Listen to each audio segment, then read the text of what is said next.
साम्राज्य न्यूज, सामान्यांचा असामान्य आवाज। शहर स्वच्छ ठेवणाऱ्या झोन क्रमांक 4 व 5 मधील घंटागाडी कामगारांना गेल्या 2 महिन्यांपासून पगार न मिळाल्याने गुरुवारी तीव्र संताप व्यक्त होत सुमारे 150 कामगारांनी जिल्हाधिकारी कार्यालयासह झोन क्रमांक 4 व जुळे सोलापूर येथील झोन क्रमांक 5 च्या आवारात आंदोलन करून संप पुकारला।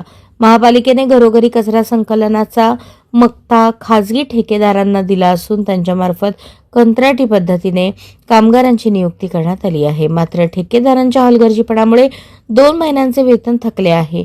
पगाराअभावी कामगारांच्या घरात चूल पेटत नाही, औषधोपचार थांबले आहेत, मुलांच्या गरजा अपूर्ण राहिल्या असून अनेक कुटुंबांवर अत्यंत दयनीय परिस्थिती ओढवली आहे। या अन्यायाविरोधात कामगारांनी जिल्हाधिकाऱ्यांना निवेदन देत तातडीने थकीत वेतन देण्याची मागणी केली असून वेतन न मिळाल्यास शहरातील कचरा संकलन पूर्णपणे ठप्प करून अधिक तीव्र आंदोलन छेडण्याचा इशारा दिला आहे।